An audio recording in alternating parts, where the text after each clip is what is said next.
In this episode, we are going to take the mystery out of the Artificial Intelligence Governance Professional, AIGP, exam from the International Association of Privacy Professionals, IAPP, and turn it into something much easier to understand.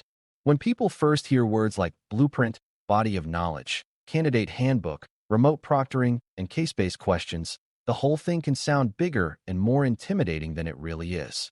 That reaction is normal, especially if you are new to responsible artificial intelligence, AI, governance, and have never sat for a certification that mixes law, policy, risk, and operational judgment.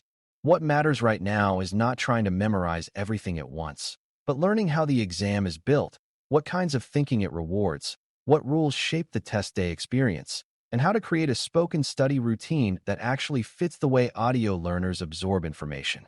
Once you understand the map, the rest of your studying becomes far more focused and far less stressful. Before we continue, a quick note. This audio course is a companion to our course companion books. The first book is about the exam and provides detailed information on how to pass it best. The second book is a Kindle-only ebook that contains 1,000 flashcards that can be used on your mobile device or Kindle. Check them both out at cyber.author.me in the Bare Metal Study Guide series.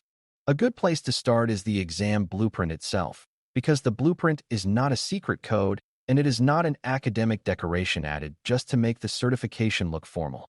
It is the exam maker's way of telling you what territory matters, how the subject is grouped, and what kinds of knowledge you are expected to recognize across the whole certification scope. The official AIGP study guide explains that the body of knowledge is a comprehensive outline of the subject matter covered by the exam, and it also says the integrated blueprint indicates the minimum and maximum number of questions drawn from the major areas of that body of knowledge. For a beginner, the most useful way to hear that is this. The exam is broad on purpose, and it is meant to reward balanced preparation rather than narrow memorization of one favorite topic. That means your study plan should follow the major areas of the blueprint, not just the topics you already find interesting or easy.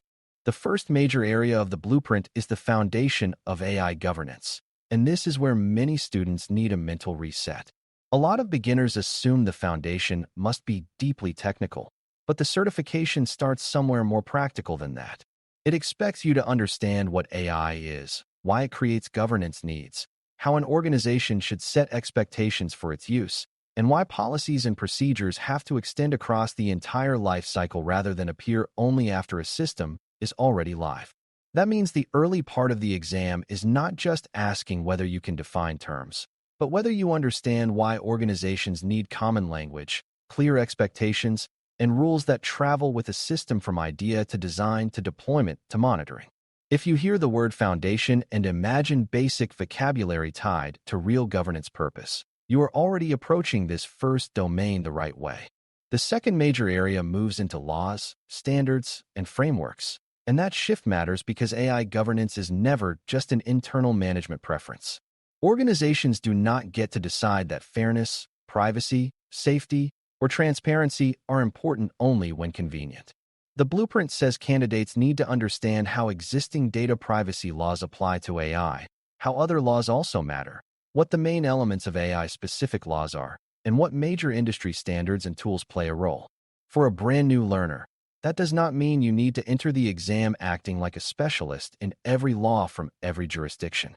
It means you should be able to recognize that AI systems operate inside legal and governance environments, and that responsible decisions often depend on understanding which category of law or framework is relevant to the problem in front of you.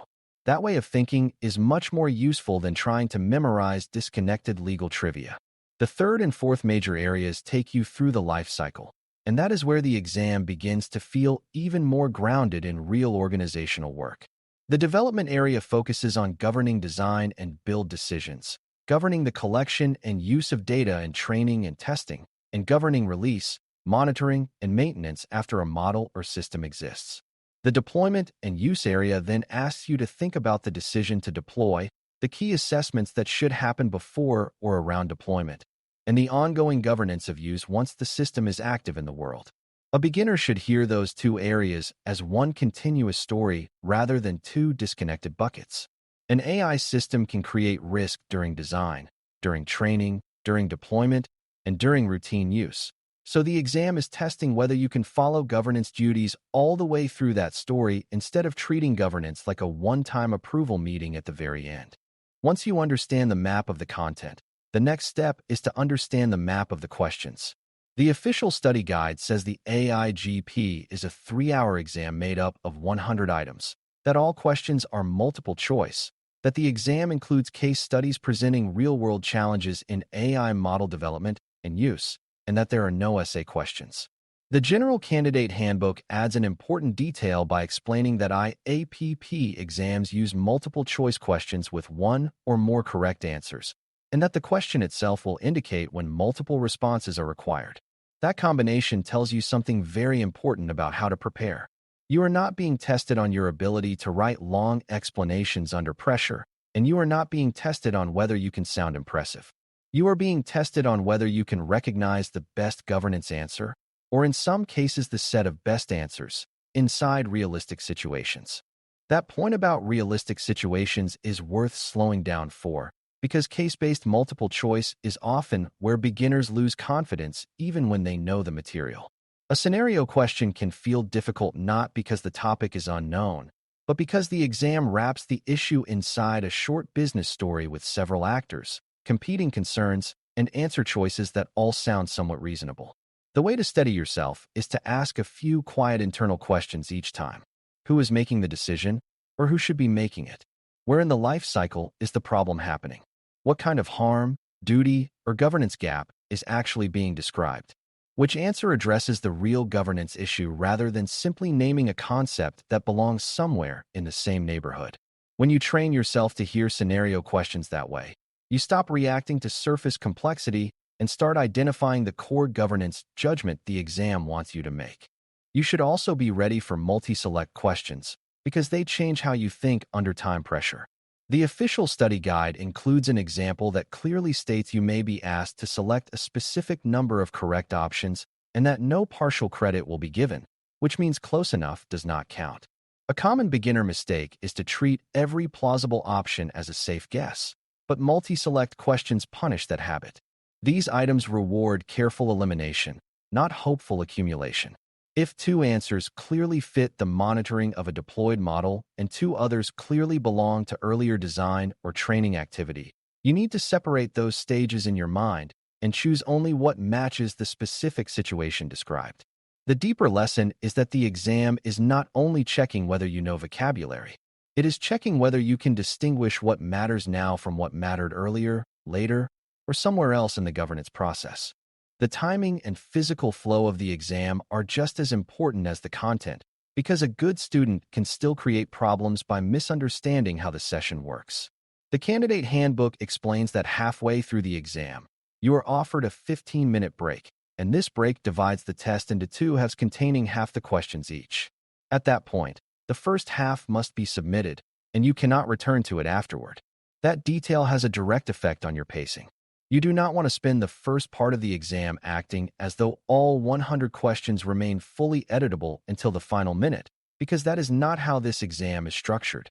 A calmer strategy is to treat the first half as its own contained section, move with steady discipline, and avoid getting trapped on a single scenario just because it feels challenging. The break then becomes a reset point, not a rescue plan. Policies around scheduling and administration may sound boring compared with governance theory, but they can save you from completely avoidable stress. The handbook states that after purchase, the exam must be scheduled and taken within 1 year, and that appointments have to be scheduled at least 24 hours in advance. It also explains that in-person appointments may be rescheduled or canceled up to 48 hours before the appointment time, while remote on-view appointments may be rescheduled or canceled up to 15 minutes past the scheduled exam time. The same handbook says special accommodations are available for qualifying disabilities and strongly encourages candidates to request them as early as possible because the process may take up to 30 days. For a beginner, the lesson is simple. Do not treat exam administration as an afterthought. A smart study plan includes calendar planning, identity document planning, delivery method planning, and enough margin that one small scheduling mistake does not undo weeks of preparation.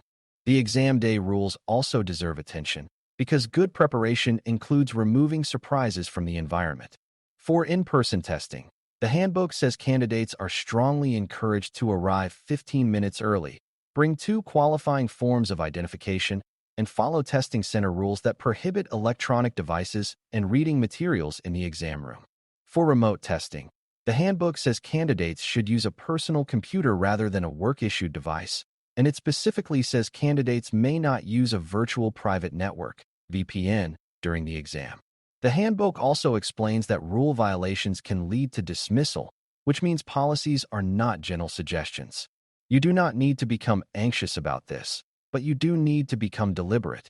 A clean desk, a compliance setup, the right identification, and a clear understanding of what the proctor expects are all part of academic readiness, not separate from it.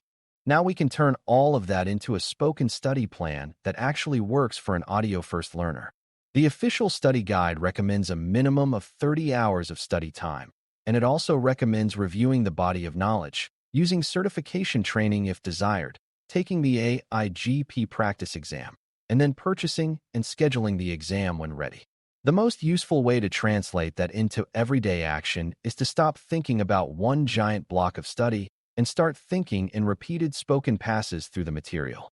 You could spread those hours across 6 weeks, 4 weeks, or some other window that fits your schedule, but the key is repetition with purpose. One day you narrate the 4 blueprint areas aloud in plain language. Another day you explain how law and governance connect to the life cycle. Another day you practice hearing a scenario and naming the actor, the stage, the risk, and the likely governance response before you ever look at answer choices. A strong spoken plan for a beginner usually sounds less like cramming and more like teaching yourself in small loops. Early in the week, you might spend a session simply restating the blueprint in your own words until the 4 major areas feel natural and not forced.